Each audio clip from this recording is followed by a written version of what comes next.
Olá, você que nos assiste, seja bem-vindo, seja bem-vinda ao Frente a Frente, que começa agora.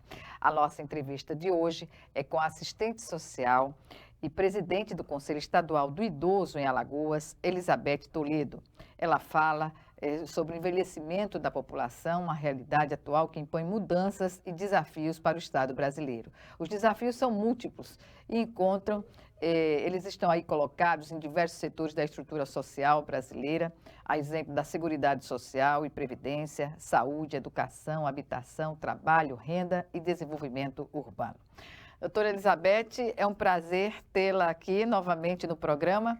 E o que eu pergunto é sobre as políticas públicas, não é, de atenção ao idoso no Brasil. Que análise a senhora faz, não só do Brasil, como especialmente aqui de Alagoas? Seja bem-vinda. Olá, Gorete, muito obrigada, agradeço demais o seu convite, é uma satisfação participar dessa conversa, né, que a gente vai ter sobre essas questões das políticas públicas voltadas para a população idosa. Nós temos uma grave deficiência no atendimento das políticas para essa população, mas, por incrível que pareça, foi preciso uma pandemia para alertar, né, os gestores, os nossos dirigentes, sobre a grande questão, né,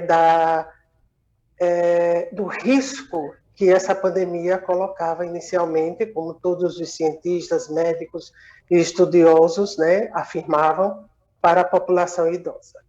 Então, graças a essas colocações desses profissionais, desses estudiosos, né, foi preciso priorizar, foi necessário e foi importante priorizar essa população para que fosse o primeiro grupo a ser vacinado quando a vacina chegou ao nosso país.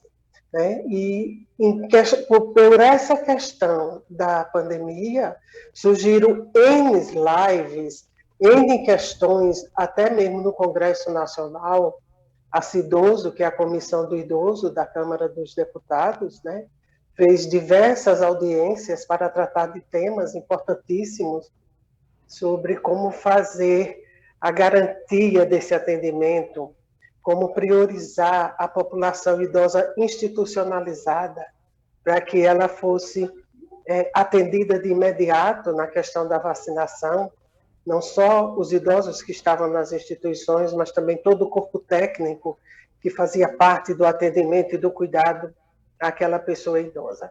Então, embora nós sempre tivemos essa fragilidade nas políticas públicas voltadas para a população idosa, nesse momento de pandemia, pelo menos, a política pública da saúde, o sistema único, ele trabalhou muito afinado nessa questão do atendimento à população idosa. E isso foi um alívio muito grande, tanto que hoje a gente já observa nos números, né, do país e principalmente aqui no estado, o grande declínio, né, de pessoas idosas acometidas pela Covid-19.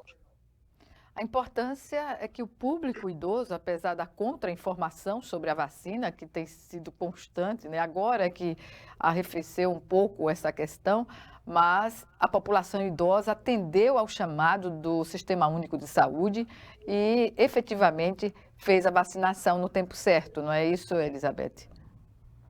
Sim, muito embora nós tivemos um problema aqui no nosso estado, que o secretário de Saúde, ao identificar de imediato, tomou as providências, isso foi o mês passado, foi observado que 14% da população idosa do estado tinha tomado a primeira dose, mas não tinha ido completar o esquema com a segunda dose. Então, de imediato, a Secretaria de Estado da Saúde tomou as providências para alertar os municípios sobre essa situação, evidenciando a necessidade da busca ativa, ou seja, você ir até a casa de cada pessoa idosa, né, no município, e procurar no cartão dela qual era a data, a segunda dose, fazer ali mesmo no ambiente dela, de residência, se fosse o caso, se fosse uma pessoa com dificuldade de locomoção, né, com alguma fragilidade que não permitisse, ela ir até o posto de vacinação. E caso fosse uma pessoa que tivesse condição, se fazia esse trabalho de sensibilização para que fosse tomar a segunda dose. Esse trabalho teve um bom êxito, né? Teve uma grande redução, ainda resta um número mínimo a ser vacinado com a segunda dose, mas nós estamos com quase 100% dos idosos alagoanos vacinados, com o esquema completo. Que boa notícia é essa, não é, doutora Elizabeth? Agora, em relação às políticas públicas que são efetivadas no dia a dia, qual a avaliação que o Conselho faz das políticas públicas de atenção ao idoso no Brasil, como eu perguntei anteriormente, e especialmente aqui no estado de Alagoas?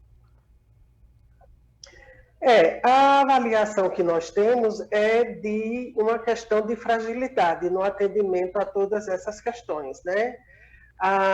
Todas as políticas públicas voltadas para a pessoa idosa, ela passa por uma deficiência de atendimento que antes a gente explicava pela novidade que era o processo de envelhecimento no Brasil, né? Que é um processo que tem, da forma que é conhecido hoje, pouco mais de 50 anos, né? Então, bastante recente. Outro grande fator colocado é que nós tivemos um envelhecimento muito rápido, né? Para você ter ideia, para ter o envelhecimento que o Brasil tem hoje, com aproximadamente 50 anos de estudos e de acompanhamento, né? Com os indicadores sendo verificados e tudo mais, a França levou mais de 100 anos para ter essa população que nós temos. Então, esse crescimento, né, que a gente pode dizer que é um pouco desordenado em relação às políticas, faz com que fragilize esse processo de trabalho todo, que deveria dar uma garantia melhor às condições de vida, né, o bem-estar, né, para que essas pessoas tivessem um envelhecimento bem-sucedido. E isso não tem ocorrido da forma como deveria estar seguido pelos parâmetros que nós temos. Os nossos parâmetros são de fora do Brasil, né, para a nação. E quando se trata dentro aqui do Brasil, nós também temos os parâmetros das regiões e dos estados, né? E nesse sentido, o estado de Alagoas tem muito ainda a percorrer, porque nós ainda não temos uma consolidação de todas as políticas públicas voltadas para a pessoa idosa sendo executadas com êxito.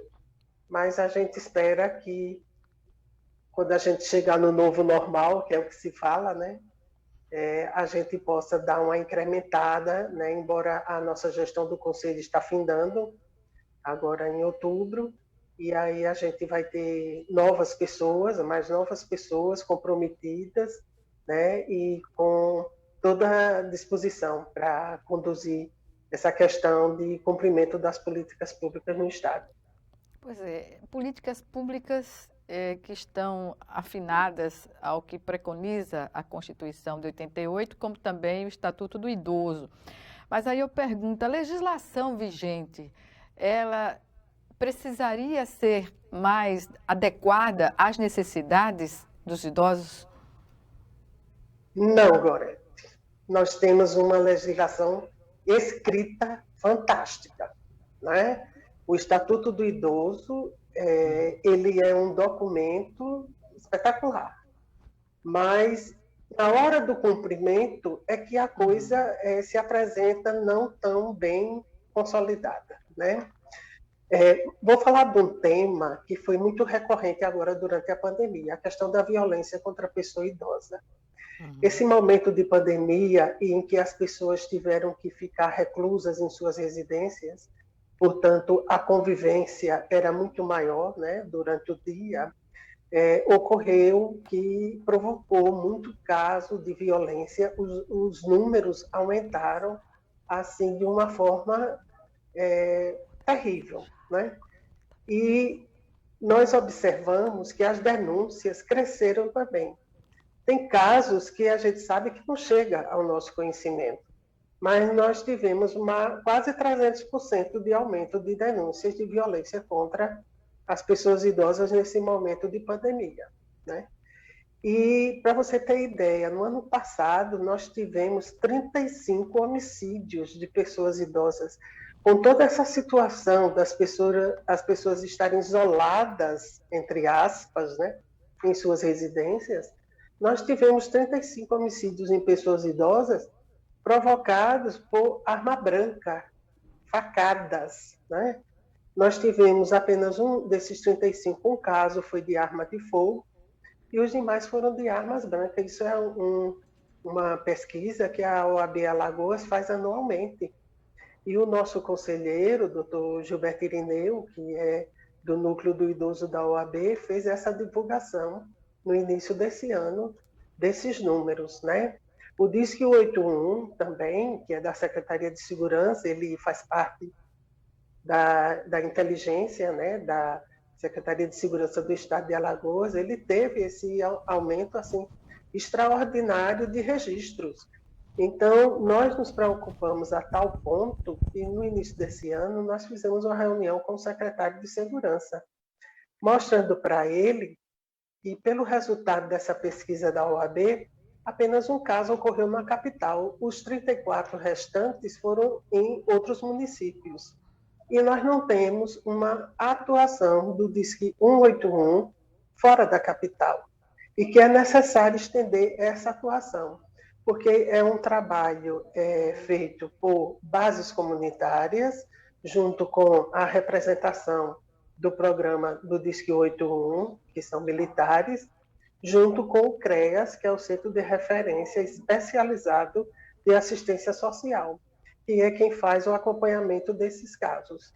E isso envolve também, não de imediato na hora da apuração do caso, da visita, mas envolve outros órgãos públicos, né? Como a própria OAB, como o Ministério Público. Foi notório agora, semana passada, o caso daquela pessoa idosa de 101 anos que foi recolhida, foi exatamente pela equipe do 181, com a base comunitária, e o CREAS, que fizeram a remoção após aquela denúncia na televisão, né? Então, nós precisamos que essa política pública da segurança, do Disque 81 e desse trabalho intersetorial, chegue também aos demais municípios fora da capital, para dar um atendimento a essas pessoas, né? E procurar, de alguma forma, fazer um trabalho educativo para minimizar essas situações de violência.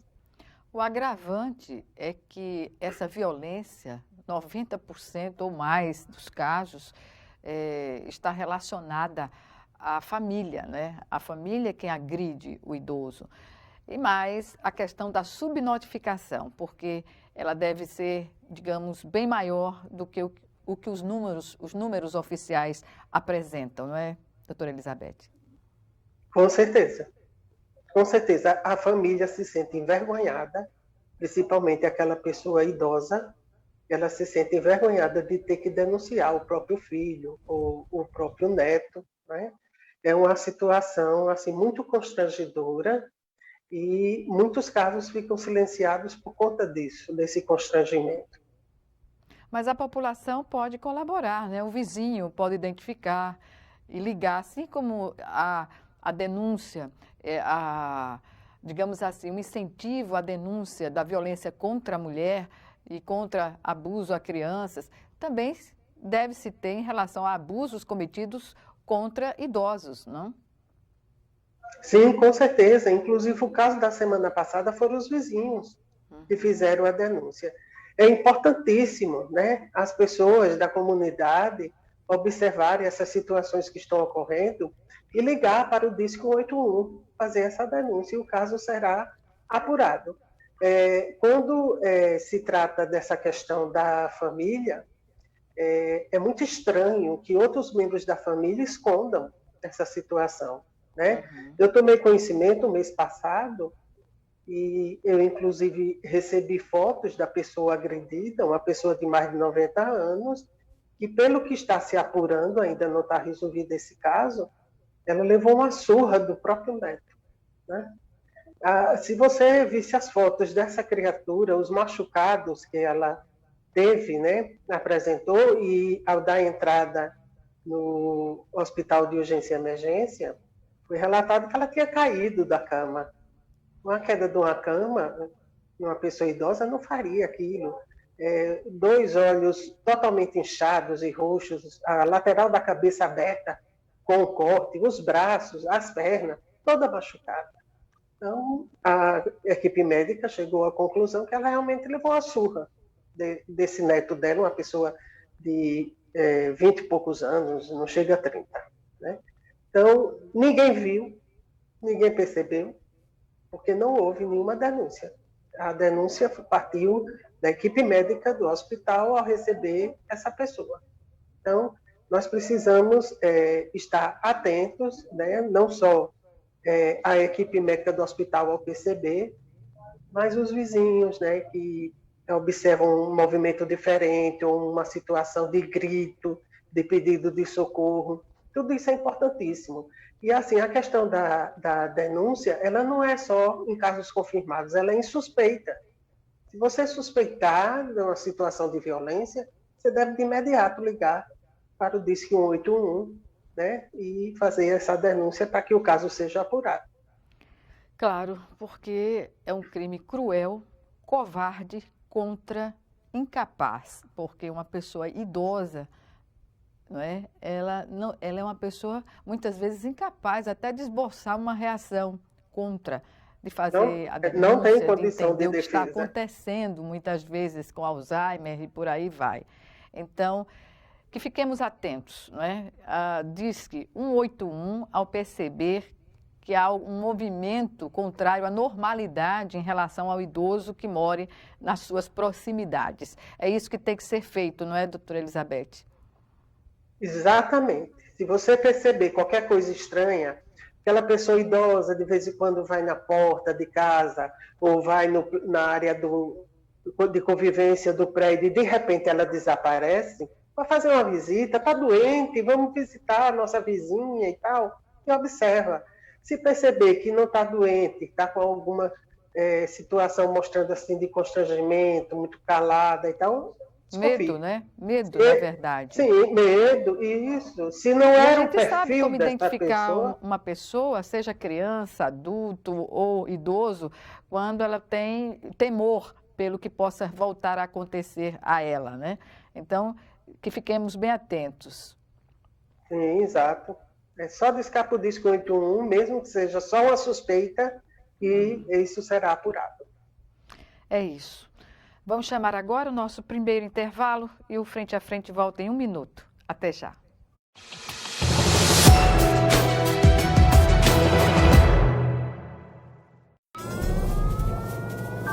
Há mais de 40 anos, um grupo de médicos criou uma organização de emergência médico-humanitária capaz de oferecer ajuda às pessoas em meio a desastres naturais, epidemias ou guerras, atendendo os mais necessitados sem se importar com raça, religião ou ideologia.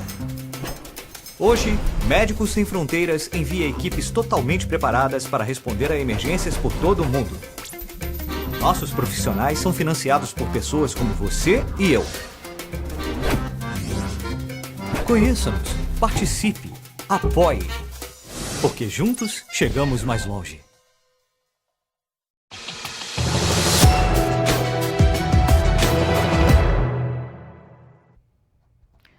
De volta com o Frente a Frente, que hoje recebe a assistente social Elizabeth Toledo, ela que é presidente do Conselho Estadual do Idoso aqui em Alagoas, e nos faz uma análise das políticas públicas implementadas em atenção ao idoso no Brasil, especialmente aqui em Alagoas.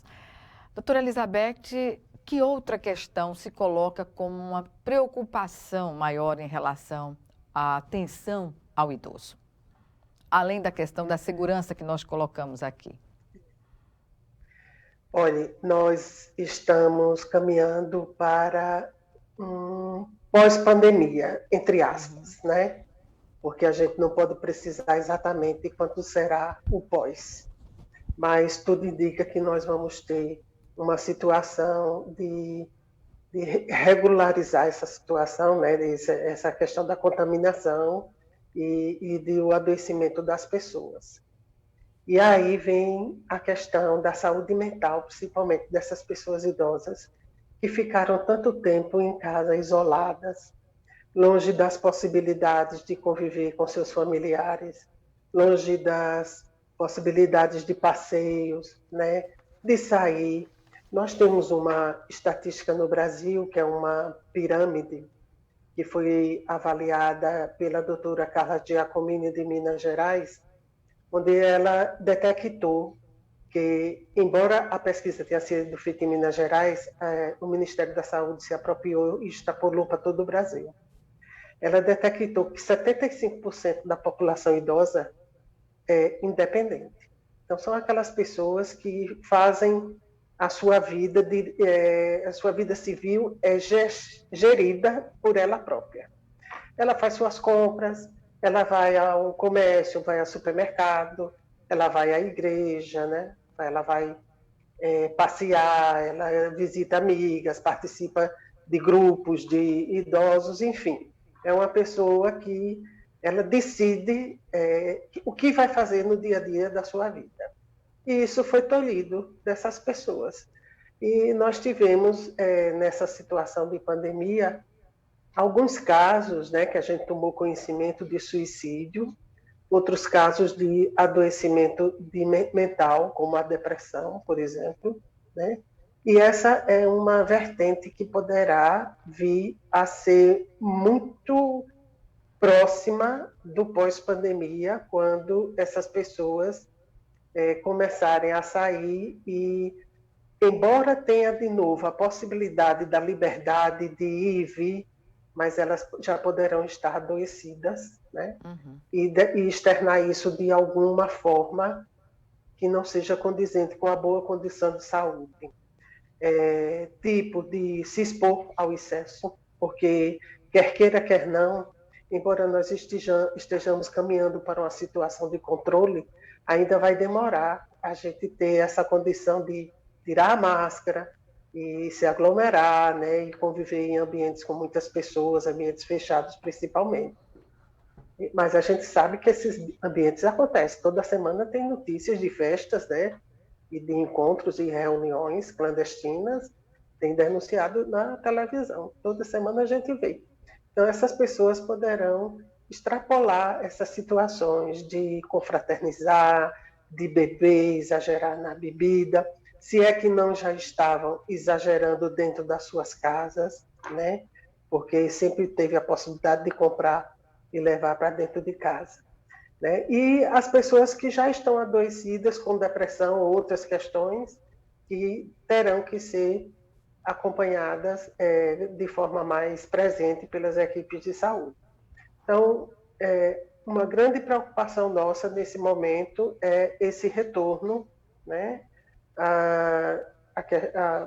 o pós-pandemia, quando a gente tiver, o que é que a gente vai encarar aí pela frente de questões de saúde mental, né, que nesse momento a gente não tem muita informação, só daqueles casos mais graves que, por esse motivo ou outro, é levado à unidade de saúde, mas e aquelas pessoas que estão dentro de casa que a gente não está sabendo, né?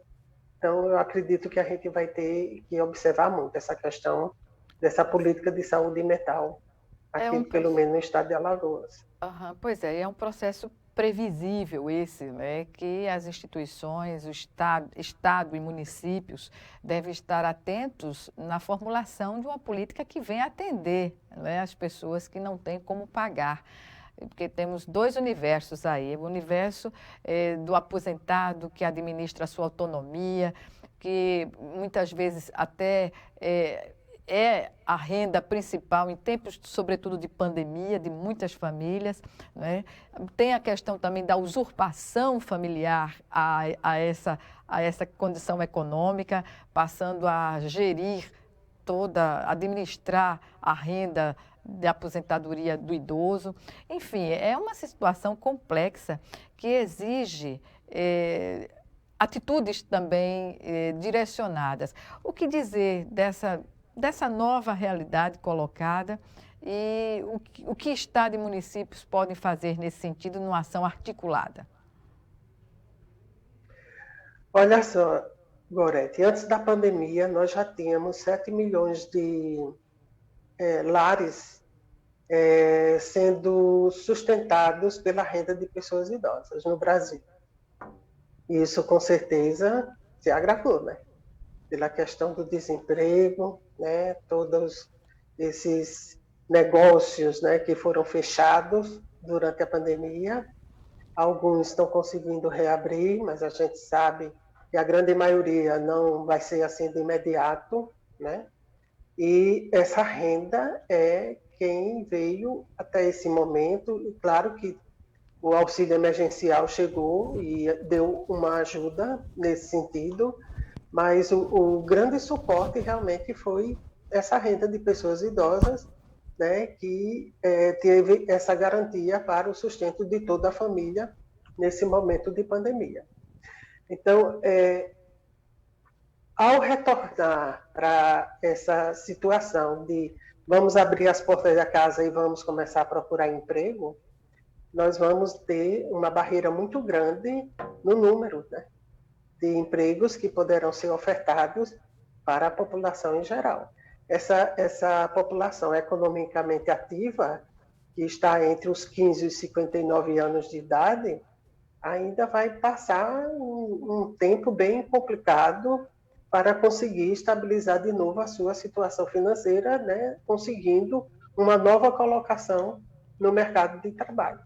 Então, esse lado desse desenvolvimento que precisa ser alavancado nesse momento, né, ele é de fundamental importância e precisa que essa política seja assim dirigida e gestada de uma forma que venha atender a essas necessidades, porque a renda da pessoa idosa ela já não é suficiente para atender a tudo que ele precisa, principalmente quando se trata de uma pessoa que tem o consumo de muitos medicamentos, né?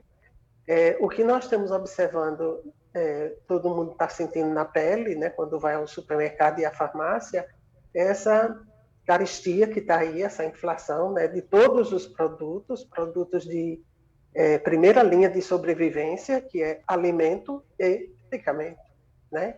Quem precisa tomar medicamento de uso contínuo, que são aqueles medicamentos para hipertensão, diabetes, né, câncer, entre outros, né, deve estar penando para conseguir, porque nós temos uma fragilidade muito grande na atenção gratuita, na distribuição desses medicamentos. Nós já tínhamos antes e se agravou nesse período. E, com certeza, pelos valores que estão se expressando, né, no mercado, as pessoas não têm condição de adquirir, né, esses medicamentos. E o alimento é a prioridade, se faz um malabarismo para atender às necessidades mínimas dentro de casa, né, excluindo aqueles alimentos que estão mais caros e procurando os mais baratos, né? Ou seja, precariza a saúde do idoso em todos os aspectos, não é? Sim, sim. Essa é uma condição que, além da família toda, né, ser prejudicada, principalmente se tiver crianças em fase de crescimento, mas a pessoa idosa, quando ela perde peso, né, de forma involuntária, ou seja, não foi porque decidiu fazer uma dieta orientada por um médico, isso provoca nela toda uma questão de redução da sua qualidade de vida.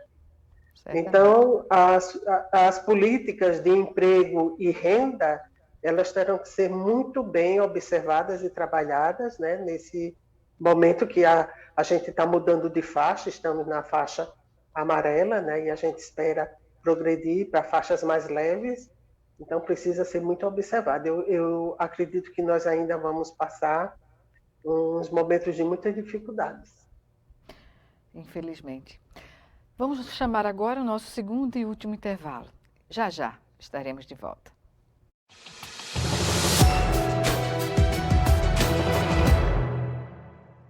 Se tem algo que precisamos ficar de olho, é na segurança das nossas crianças e adolescentes. Violência sexual, uso de álcool e drogas, trabalho infantil, situação de rua e desaparecimento de crianças são exemplos do que precisamos prevenir e denunciar.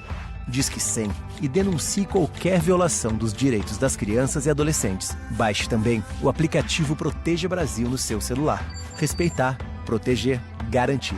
Todos juntos pelos direitos das crianças e adolescentes. Doar sangue é seguro e não dói. O Hemocentro de Alagoas utiliza a mais alta tecnologia para fazer a coleta de sangue. Para doar sangue, é necessário ter mais de 18 anos, pesar mais de 50 quilos e apresentar um documento de identificação com foto. O doador não pode ter contraído doenças como a hepatite, sífilis, AIDS e doença de Chagas. Mais informações é só ligar 3315 2106. O Hemocentro de Alagoas precisa de você.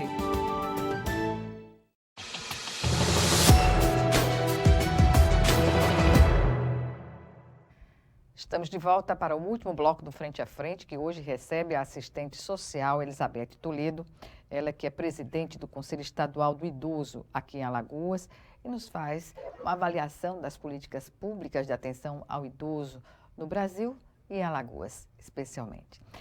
Doutora Elizabeth, a senhora falou no final do bloco anterior sobre as dificuldades econômicas para o idoso, para famílias que são sustentadas, né, pela renda de um idoso, de uma aposentadoria.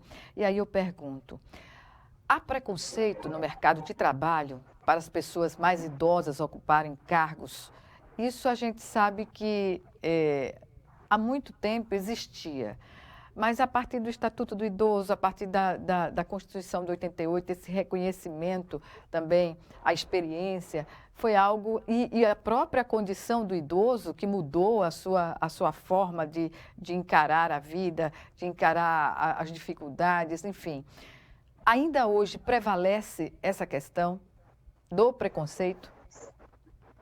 Sim, há muito preconceito na admissão de uma pessoa idosa para ocupar um cargo, né, dentro da lei, né, com todas as garantias necessárias que qualquer outro trabalhador deveria ter. A experiência não conta? Em alguns casos, sim, mas a gente vê muito isso mais para o sul do país, onde as pessoas abriram os olhos para essa questão da experiência, né? Do conhecimento prévio, daquela pessoa mais experiente, né? Pela idade que tem, pelo tempo de vivência, do tempo que trabalhou, inclusive ajudar os colegas daquele setor na execução, a melhor execução daquele trabalho, né? Mas, assim, o preconceito, Gorete, ele nunca vai deixar de existir, nunca. A semana passada, o Conselho recebeu uma denúncia de uma situação de uma pessoa de 62 anos. Ela foi assediada de forma moral, ou seja, ela foi destratada no trabalho dela simplesmente pela idade que ela tem. E absurdo, nós orientamos... Né? É um comportamento absurdo não reconhecer a capacidade intelectual, da experiência, que pode dar resultados muito positivos para as organizações de trabalho. Com certeza. E assim, não é nem observado, nesse momento, a trajetória daquela pessoa, daquele profissional, dentro daquela empresa, né? Essa pessoa, ela foi um profissional que sempre cumpriu, né, as normas, as regras, exerceu o seu trabalho com excelência, nunca trapaceou e tal, nada disso é observado. E esse é o perfil dessa pessoa que apresentou a denúncia para a gente a semana passada. Ela é um profissional que nunca teve nada que desabonasse a sua conduta profissional dentro da empresa e, no entanto, ela sofreu esse assédio moral só pela idade e ficou muito claro, né, quando foi externado, que não gostaria de trabalhar com pessoas velhas, né, e preferiria trabalhar com pessoas mais jovens e mais bonitas. Foi esse o entendimento. De espírito declarada, né? Total. E ignorância também. Com certeza, com certeza. Então, é uma questão que a gente sabe que ela permeia as várias áreas, né, da questão do emprego na sociedade, não é só em empresa privada, também no serviço público. Nós temos casos de registro de denúncias de casos de preconceito contra pessoas idosas no serviço público. E você pode observar, nesse momento não tem como, por conta da pandemia, mas antes da pandemia, a grande maioria das pessoas idosas que tinham, embora aposentadas, uma nova fonte de renda era pelo trabalho informal, nunca pelo trabalho formal. Pois é. Agora, é um preconceito eivado de ignorância, né? Porque a gente sabe que o envelhecimento populacional é uma conquista e um triunfo da humanidade. Não é algo para ser visto como atraso nem problema. É problema para o país que não tem no idoso uma política efetiva, né, de condições para se inserir na sociedade. Eu não acredito que seja eivado pela ignorância. Eu acredito que as pessoas que praticam o preconceito, elas sabem do estatuto, elas sabem da lei, elas sabem que não deve ser dessa forma, mas infelizmente está tão arraigado dentro dela que ela não consegue se conter. Eu penso dessa forma. O preconceito supera todo esse conhecimento. Sim, supera. Quer ver a coisa mais simples e que aconteceu antes de ontem? Uma fila de banco, todo mundo sabe que o estatuto tem a questão da fila preferencial. Lá no estatuto não está dizendo que tem que ser uma fila exclusiva, uma única fila exclusiva para a pessoa idosa. É preferencial. Mas o jeitinho brasileiro é preferencial em qualquer caixa. Mas a educação recomenda. Sim. Então, tem aquela fila específica para a pessoa idosa. E as pessoas que estão nas outras filas, destinadas aos que têm menos de 60 anos, né, ficam reclamando. Vixe Maria, vai atender ele e vai demorar para me atender. Então, é uma questão de empatia, em primeiro lugar, né? E você entender que aquela pessoa já deu muito de si para a sociedade, que está na hora dela usufruir um pouco de tudo isso que ela ajudou a construir. É uma questão de desrespeito à lei, porque o Estatuto é uma lei, né? E como tal tem que ser respeitada, né? Então eu entendo que não é uma falta de conhecimento, porque se todo mundo sabe que a fila é específica ali para pessoas idosas, gestantes, né? Mulheres com crianças de colo e pessoas com deficiência, e que eles chamam o número de pessoas menores de 60 anos e 2 ou 3 pessoas de 60 anos, até porque a fila de idosos está ficando maior do que a outra, pois é, normal, né? Dizem que as empresas em São Paulo estão contratando pessoas idosas para ir fazer as questões de banco, porque entra na fila, né, prioritária, e isso facilita. Então, se as pessoas não entendem e ficam reclamando, é porque elas não introjetaram que isso é uma questão de direito, né, e que tem que ser cumprido.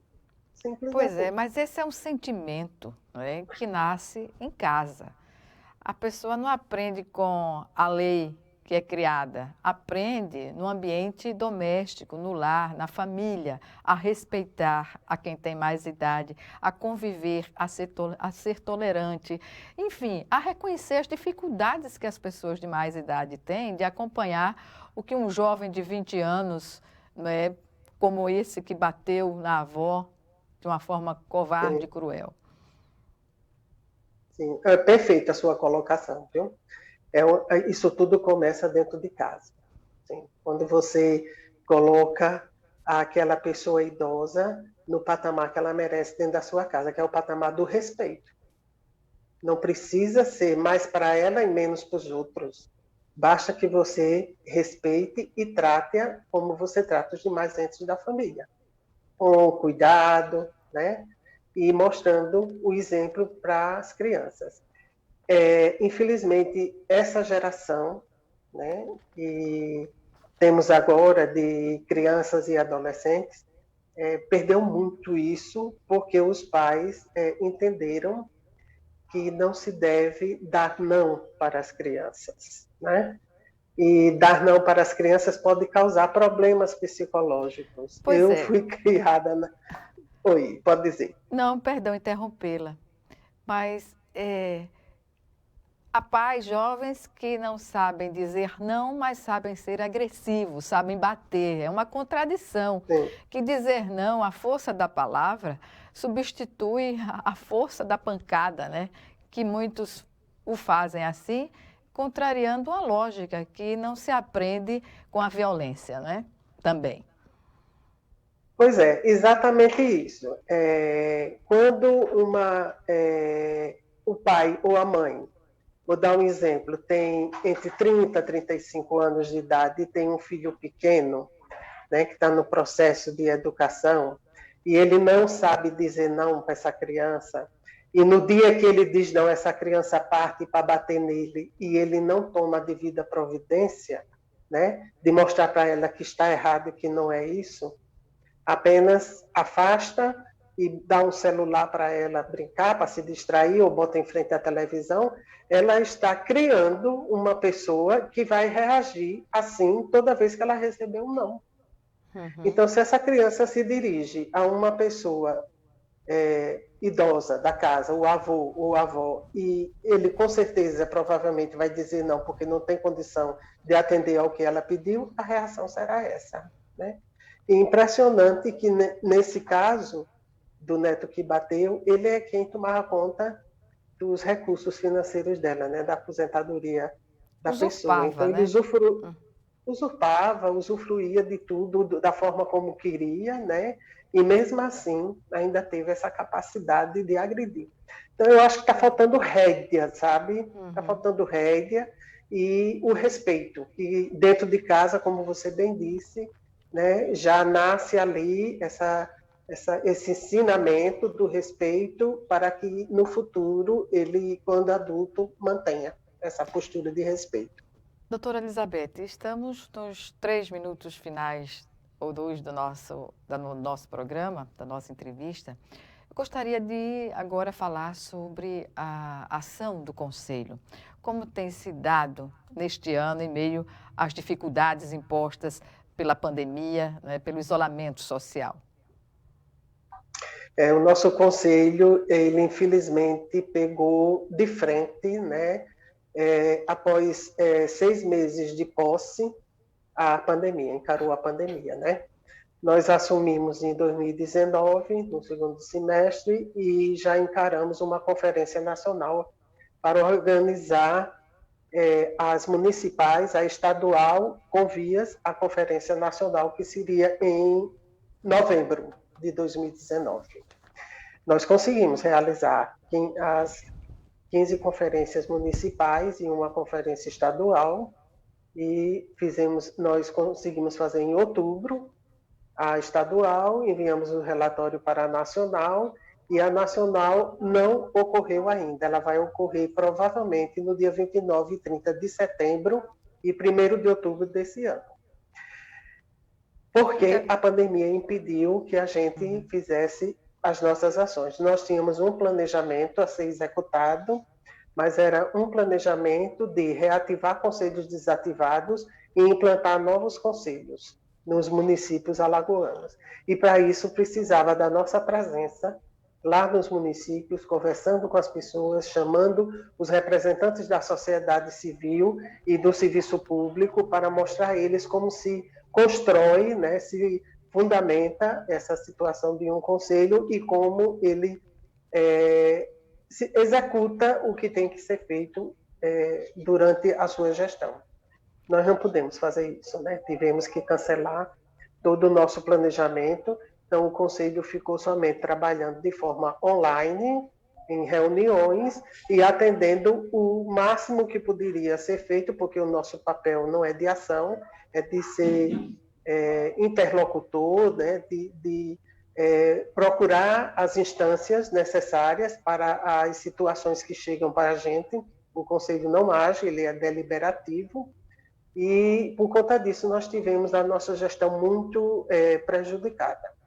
Mesmo assim, nós conseguimos realizar na segunda-feira, terça e quarta-feira passadas, a nossa Conferência Regional Nordeste, né, foi ótima, com êxito, e estamos nos preparando para a Nacional, que será exatamente em final de setembro e 1º de outubro desse ano. Então, a avaliação é que nós fomos muito prejudicados. Pois é. Uma última pergunta, não é? Em cima de uma discussão que surgiu no plenário da Assembleia, por iniciativa do deputado Ricardo Nezinho, sobre a construção de um hospital do idoso para Alagoas. Qual é a avaliação que a senhora tem sobre essa proposta? Como presidente do conselho, eu fiz até uma brincadeira, né? Eu disse, já tenho da mulher, já tenho da criança, agora vai ter o do idoso, só vai faltar do adolescente. Uhum. Olha só, Gorete, claro que é importante a gente ter as referências, né? Principalmente quando se trata hospitalar, de referência hospitalar, para atender a toda e qualquer população, né? Ciclo de vida. Mas a gente precisa entender que, mesmo estando na idade da velhice, dos 60 anos, nós podemos trabalhar a prevenção nessa idade. Então, eu considero que não é que não seja importante ter o hospital, a garantia de um leito, a garantia de uma UTI, principalmente nesse momento de pandemia, foi assim todo um diferencial, né, para salvar a vida das pessoas. Mas eu acredito que o tratamento específico é interessante, não é? Sim, um atendimento sim. específico dentro, como o Hospital da Mulher está colocado, né? Sim, bem importante, mas eu acredito que o Estado precisaria investir mais na atenção primária, na questão da prevenção. Tá? Trabalhar a prevenção, levar as pessoas idosas a fazer todo o acompanhamento da sua saúde, né, de forma a ter um envelhecimento bem-sucedido, é de fundamental importância. Agora mesmo nós tomamos conhecimento, através da portaria 894, de maio de 2021, de um recurso que foi enviado para todos os municípios aqui do estado de Alagoas para trabalhar a população idosa, principalmente aquela população que está institucionalizada, ou seja, que moram naqueles denominados, que a população conhece mais como abrigos de pessoas idosas, né? Então, é um trabalho de fundamental importância que se faça esse trabalho preventivo, né? De acompanhamento dessas pessoas, né? De evitar que elas venham a adoecer por essa ou aquela outra questão que não foi bem cuidada, porque as pessoas não têm muito facilidade de sair ainda para ir a um posto de saúde, né? Mas com toda a recomendação, com toda a segurança, né? Com distanciamento e tudo mais, é um trabalho, sim, que pode ser realizado e eu considero muito mais importante do que você abrir um hospital específico nesse momento. Doutora Elizabeth Toledo, infelizmente chegamos ao final da nossa entrevista e eu só tenho aqui a agradecer a sua participação. Até uma próxima oportunidade. Um abraço. Muito obrigada, estamos à disposição. Um abraço. Obrigada. Obrigada a você também que nos assistiu e até o nosso próximo encontro aqui, frente a frente, também com você.